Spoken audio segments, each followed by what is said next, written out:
자, 오늘 반갑습니다. 앞으로 제 강의가 여러분들 공부하거나 예술적 실천에 좀 도움이 됐으면 좋겠다 생각합니다. 자, 그런데 해겔 미학은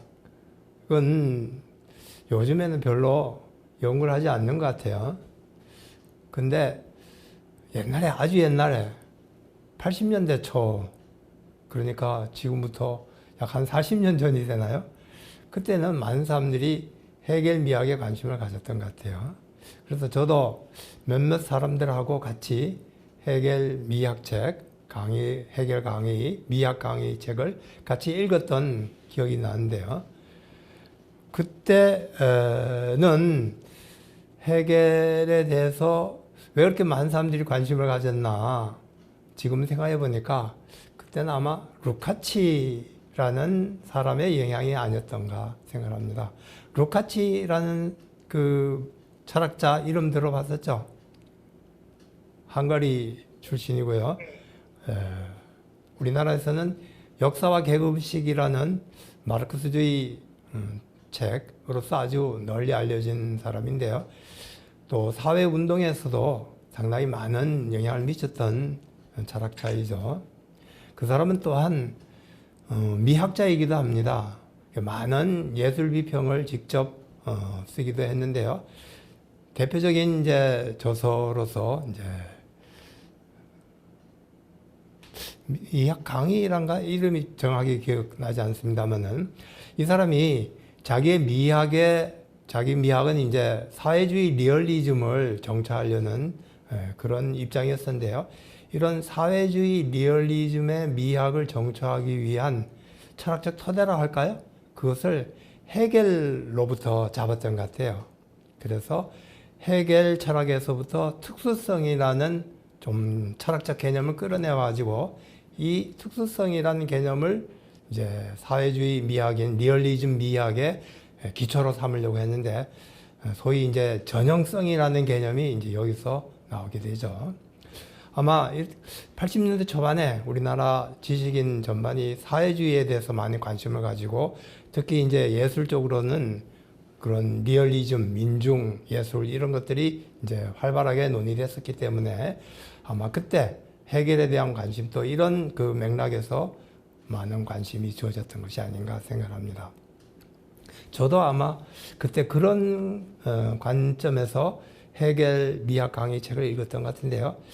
요즘 생각하면은 그때 해겔에 대한 약간 오해가 있었던 것이 아닌가 생각을 합니다.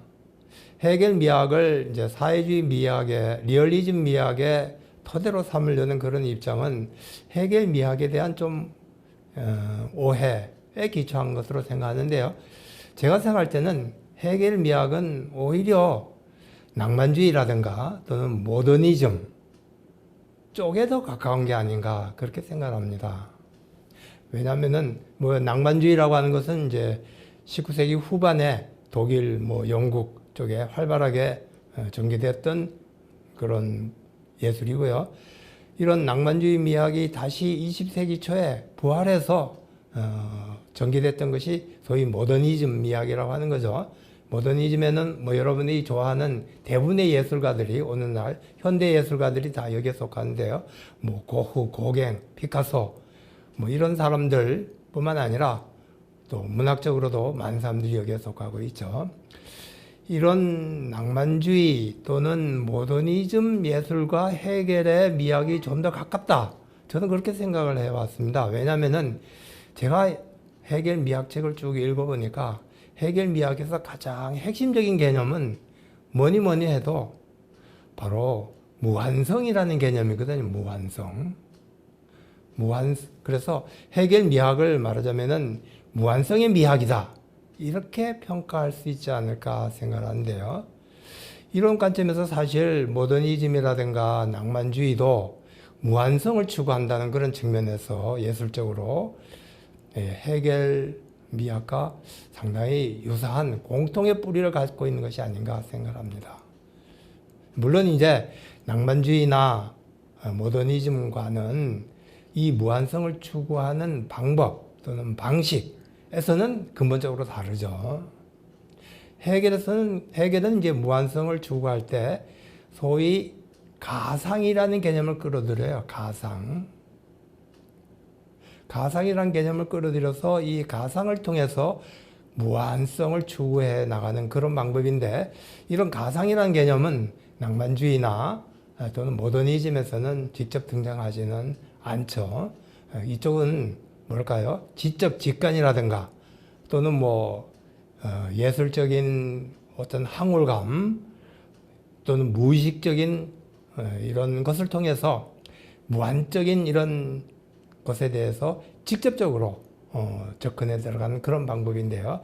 이런 방법과 해겔의 가상을 통해서 무한성에 접근해 들어가는 그런 방법은 차이는 있습니다. 그러나 무한성을 추구한다는 그런 측면에서는 동일한 것이 아닌가.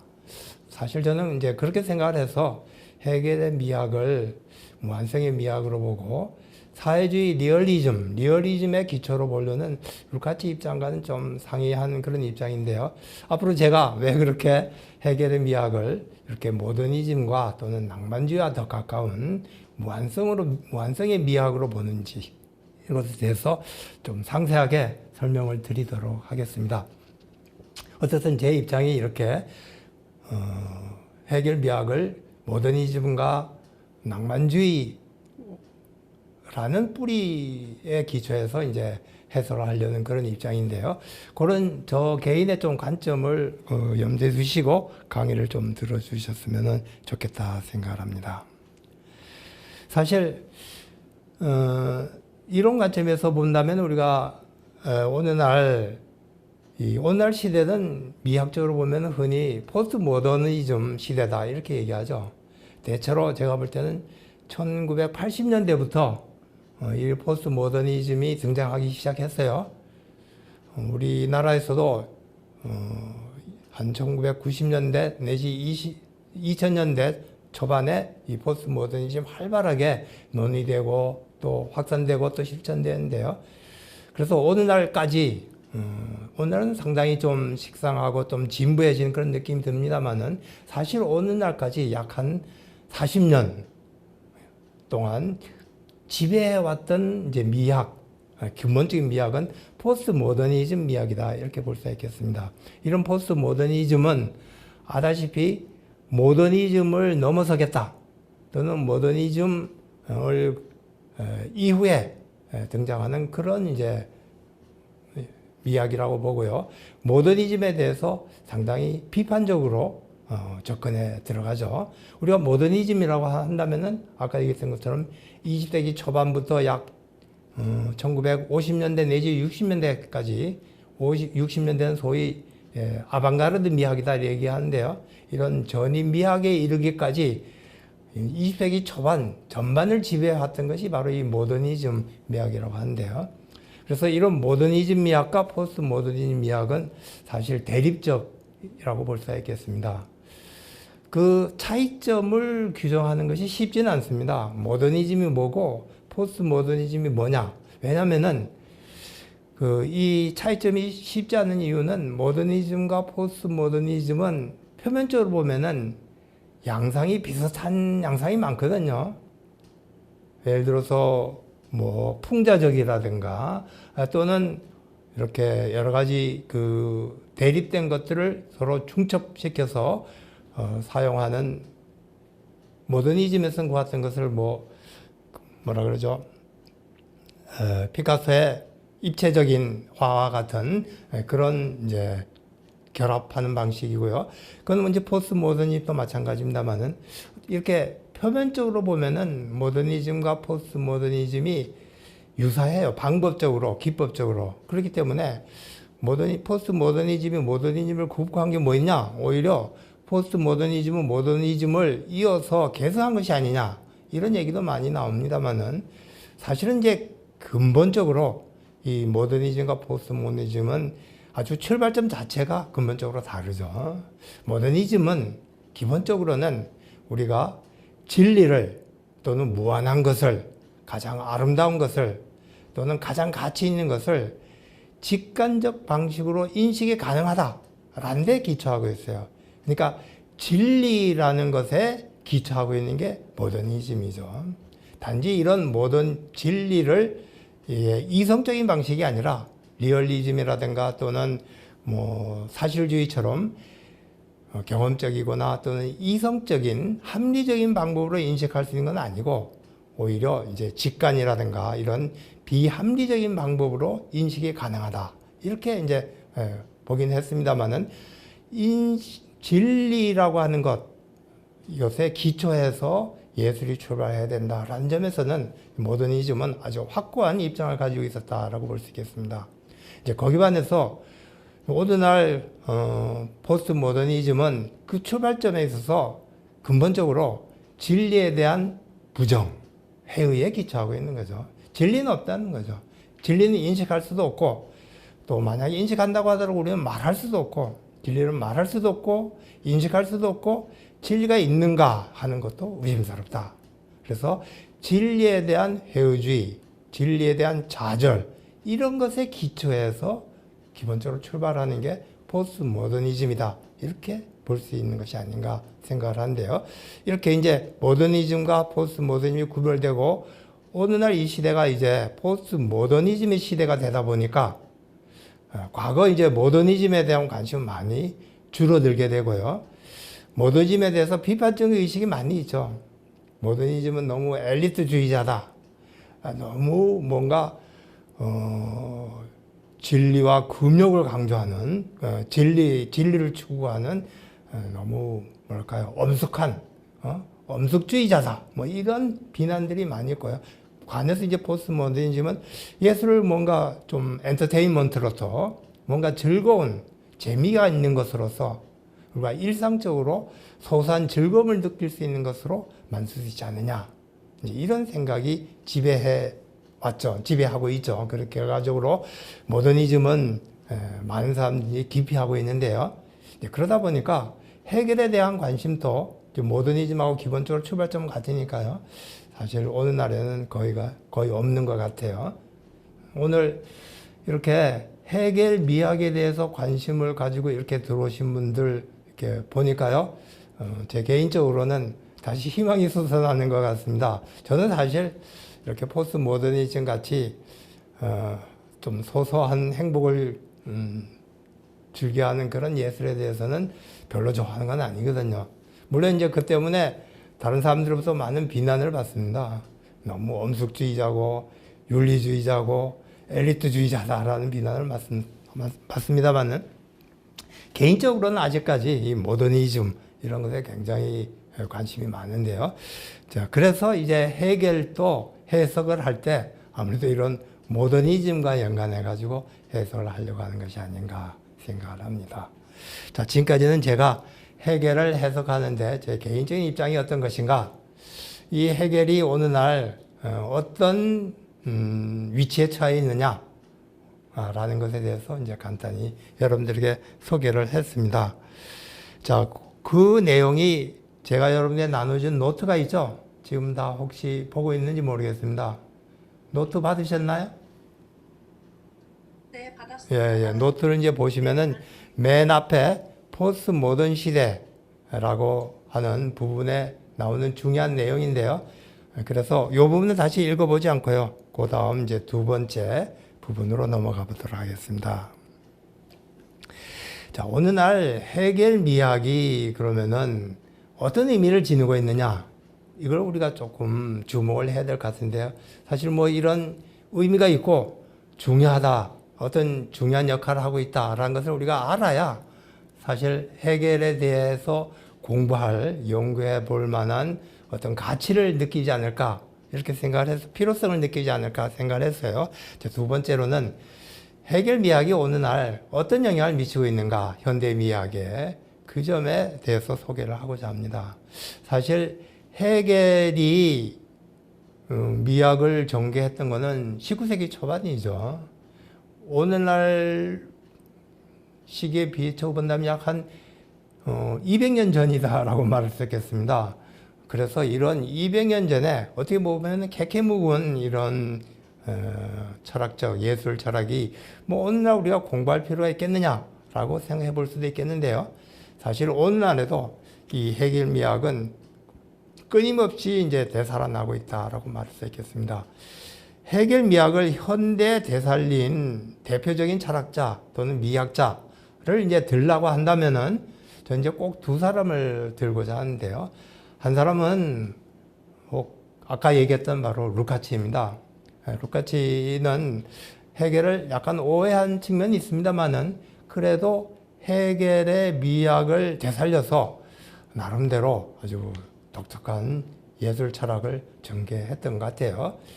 제가 볼 때는 루카치에 있어서 아까 얘기했던 전형성 개념, 사회주의 리얼리즘의 기초가 되는 전형성, 이런 개념보다는 오히려 루카치가 전개한 소설 미학이라는 개념이 있습니다. 소설 이론이라는 책이 있죠. 예술을 공부하는, 문학을 공부하는 사람들은 아마 젊었을 때 다 읽었을 거라고 생각하는데요. 소설 이론이라고. 아마 이거 읽지 않고서는 소설 이론을, 예술론을 전개하기 힘들 것 같은데요. 이건 일종의 장르론이라고 말할 수 있겠습니다. 소설이란 장르가 역사적으로 어떻게 출현했는가 라고 하는 것을 밝히는 장르론인데요. 사실 해겔의 미학이 이런 다름 아닌 장르론입니다. 해겔은 예술의 수많은 예술들을 포괄적으로 미학 강의에서 설명을 합니다.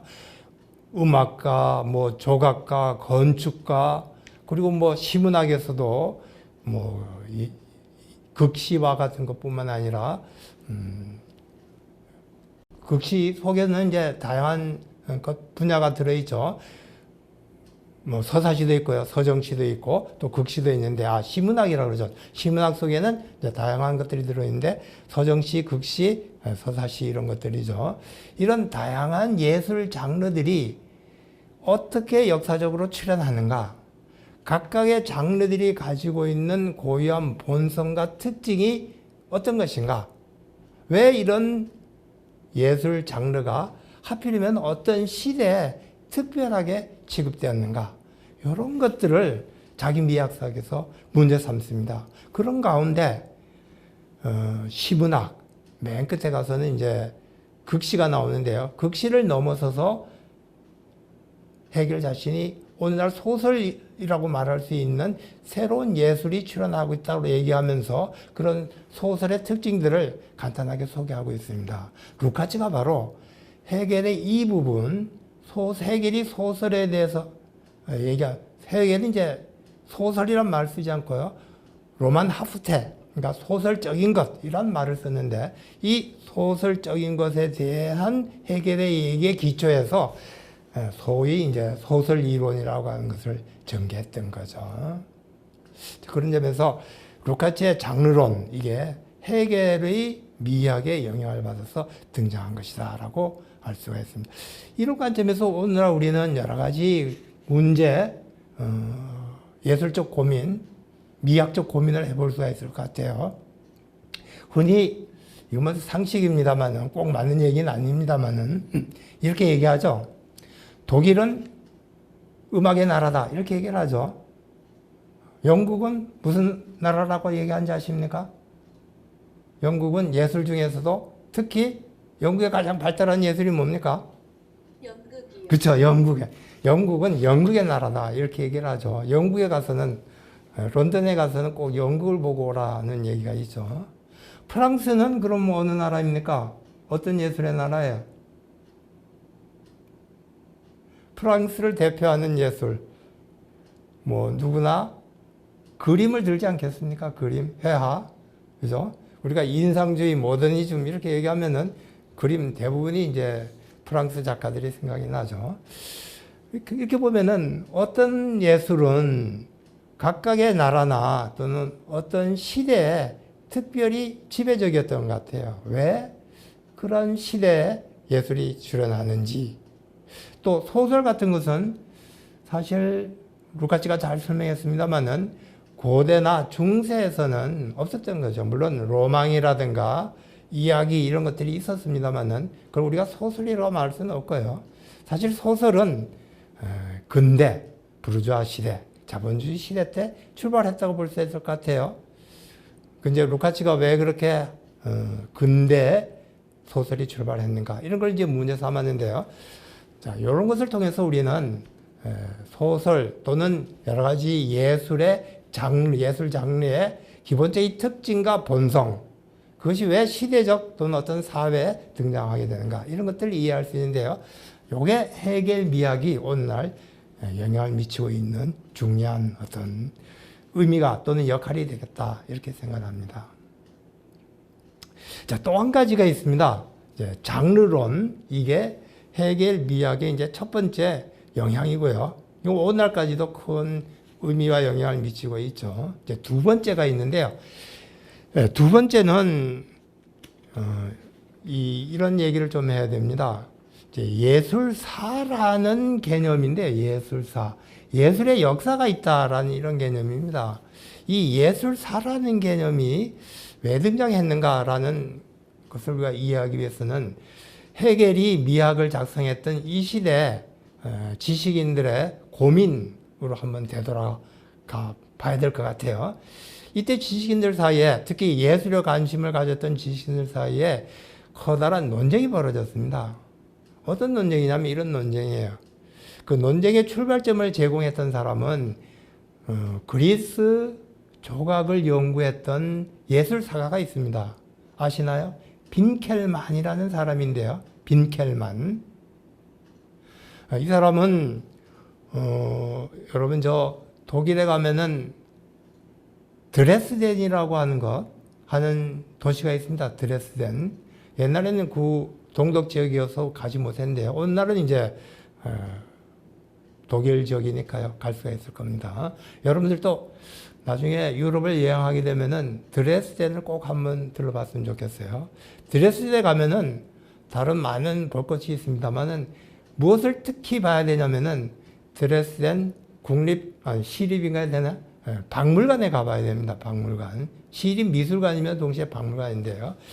여기 가보면은 고대 그리스 조각품들 또는 예술품들이 엄청나게 많이 소장되어 있습니다.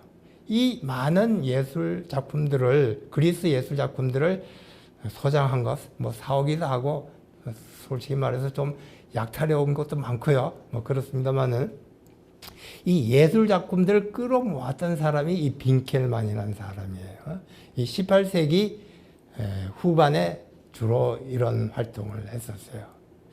이 사람이 이제 이렇게 그리스, 이 당시 이제 드레스덴 공국, 독립국가였었는데요. 공국의 부탁을 받아서 박물관에서 이 그리스 예술 작품을 이제 조각품이나 예술 작품을 이제 수집해 놓고 이것들을 연구해 보면서 그리스 예술이 가지고 있는 또는 그리스 조각품인들 가지고 있는 고유한 독특한 특성을 발견했던 거예요. 물론 그리스 예술품에 대한 관심은 이미 유럽에서 르네상스 시대부터 시작됐던 거죠. 많은 사람들이 그리스 예술품들에 대해서 흥미를 가지고 관심을 가지고 있었습니다만은 그리스 예술 작품들이 가지고 있는 어떤 기본적 특성을 제대로 파악하지는 못했던 것 같아요. 주로 이제 이성적이거나 감각적인 이런 측면에 강조를 했었는데요. 이 빈켈만이라는 사람, 이 그리스 조각 예술 작품들을 이제 분석해서 마침내 아주 핵심적인 특징을 잡아낸데요. 그게 말하자면은 고요한 단순성이라고 하는 거죠. 꼭 들어보시던지 모르겠습니다. 미학에서 아주 중요한 개념인데요. 고요한 단순성. 어떻게 보면은 우리나라 조선이라는 말과 조금 닮았죠. 조선이 뭡니까? 아침의 고요함이죠. 아침의 신선한 고요함. 그런데 그리스 예술 작품의 기본 특징이 그런 고요한 단순함이라는 거죠. 이 고요한 단순함이라는 게 뭔가를 우리가 이해하기 위해서는 이 빈켈만이 대표적인 그리스 조각 작품의 예로 들고 있는 작품 하나를 여러분들이 연상을 해보면 알 수 있을 것 같아요. 제가 굳이 뭐 그림으로 띄우지 않으려고 하는데요. 혹 라오쿤이라는 작품 아나요? 라오쿤? 네, 들어봤습니다. 들어봤나요? 지금 꼭 보고 싶은 분은 인터넷을 찾아가지고 라오쿤이라는 작품을 한번 보세요. 어떤 이제 그리스 영웅이죠. 자기 자식들과 더불어서 이제 포세이돈 신이 보낸 이제 처벌을 받은 겁니다. 뱀이 이 그리스 영웅을 이제 막 틀어 온몸을 이제 감고요. 마침내 이제 죽이려고 하는 그 순간이죠. 그 순간 그의 라오콘에 나오는 그리스 영웅의 얼굴을 보면은 물론 고통 때문에 참을 수 없는 고통 때문에 찡그리고 있습니다만은 그럼에도 불구하고 이것을 마치 어떤 담담한 고통 때문에 찡그리고 있습니다만은 그럼에도 불구하고 마치 운명을 이기려는 듯한 그 같은 의지를 가지고 고요하고 담담하게 있는 그런 모습입니다. 여러분이 나중에 그 라오콘이라는 모습을 잘 보면 알 수가 있거든요. 그리스의 영웅상의 모습이 대부분 그래요. 고요하고 단순한 그런 모습입니다. 주인공들이 그래서 이제 우리가 운명을 견디는 영웅적인 모습이다 이렇게 얘기를 하는데요.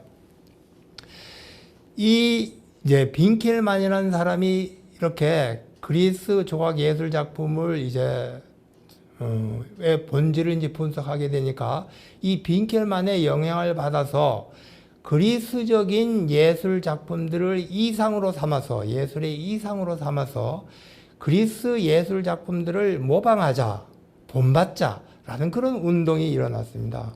그게 유럽에서 등장했던 소위 고전주의 운동이라고 하는 거죠.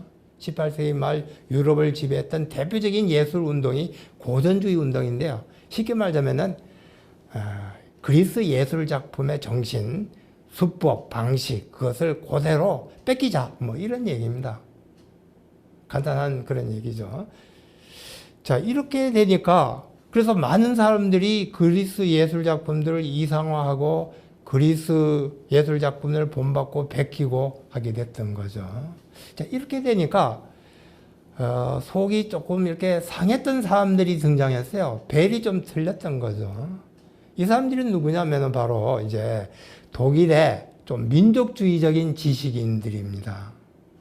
우리 독일도 좀 자부심이 강한 나라거든요. 왜냐면은 중세 유럽에는 독일이 합스부르크 제국을 이루면서 사실 유럽 전역을 지배했다고도 과언이 아니죠. 이 합스부르크 제국의 원형은 샤르마녀 대제가 건설했던 거대한 유럽 제국이었죠. 이 샤르마녀 대제가 건설했던 제국이 이제 분열해서 프랑스가 나오고 이탈리아가 나오고 또 독일이 나왔습니다만은 아무 세 세력 가운데 중세 유럽에서 지배적인 핵심적인 세력은 아무래도 독일, 게르만, 합스부르크 제국이었던 것 같아요. 자, 그래서 자기 나름대로 자부심을 가지고 있는데요.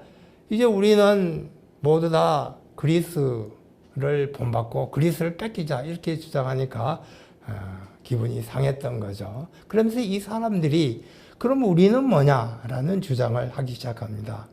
사실 유럽 중세에서도 고유한 예술 운동이 예술이 있었던 거거든요. 그 예술을 흔히 얘기해서 중세 낭만주의 예술이라고 얘기하는데요. 고딕이나 13세기에 12세기의 고딕 예술에서부터 시작해가지고 13, 14세기를 거쳐서 나중에는 이제 17세기, 8세기의 바로크 예술에 이어지기까지 전개되는 유럽의 예술, 이게 사실은 상당히 광범위하고 다양한 예술 운동이 전개됐었는데요. 이 예술들을 잘 보면은 물론 이제 다양한 특징이 있습니다만은 한 가지 특징이 있어요. 어떤 특징이 있나요? 그리스 예술들은 아까도 얘기했던 것처럼 상당히 균형 잡힌 이상적인 인간의 모습을 하고 있죠. 자, 거기 반해서 유럽의 중세 예술들은 다양합니다만은 전체를 통틀어서 우리가 좀 무식하게 단순화시켜서 얘기하자면은 좀 왜곡되고 비틀어진 예술이다 이렇게 말할 수 있습니다. 고딕 작품 한번 보면 말이죠. 고딕이라고 자체가 무슨 뜻입니까? 아시나요? 동고트족, 소위 유럽을 휩쓸었을 때 야만적이고 파괴했던 그런 행동들, 이상하고 야릇한 그런 행동들, 그럼 야만적인 행동들이죠. 그래서 그런 야만적인 행동들을 유럽 사람들이 소위 고틱이다, 고트족 같은 거다. 우리식으로 하냐면은 몽골적이다, 뭐 이런 얘기죠. 몽골적이다, 고트적이다, 이렇게 얘기했던 거죠. 그렇게 야만적이고 이상 야릇하다라는 말이 들 정도로 좀 상당히 왜곡되어 있습니다. 길게 늘어져 있죠. 길게 뻗어져 있어요. 또 특히 이제 대표적으로 13, 14세기에 소위 유럽의 뭐죠? 소위 죽음이 휩쓸었던 게 있습니까? 죽음, 그게 뭐죠? 흑사병이 돌았을 때 유럽의 예술들이 보면은 좀 기괴하기 짝이 없습니다. 해골 바가지들이 뭐 돌아다니는 그런 그림입니다. 사람의 신체도 아주 이상하게 뒤틀어지고 왜곡되어 있어서 저게 인간이냐 아니면 동물이냐 잘 구분이 안 되는 그런 작품들이에요. 그런 작품들을 오늘 보면은 기이하고 야릇하기 짝이 없는데요.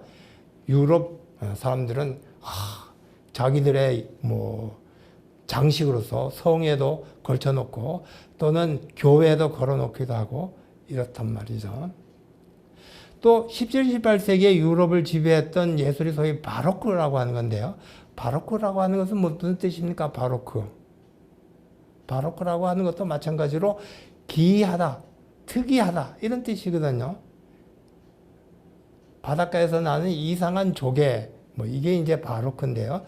그 이상하고 기이하다 해서 바로크라는 이름을 붙였던 거죠. 이렇게 이제 바로크, 고틱 이런 말들이 상징하듯이 유럽의 예술들은 한마디로 말해서 비틀어지고 틀어지고 이런 것들이죠.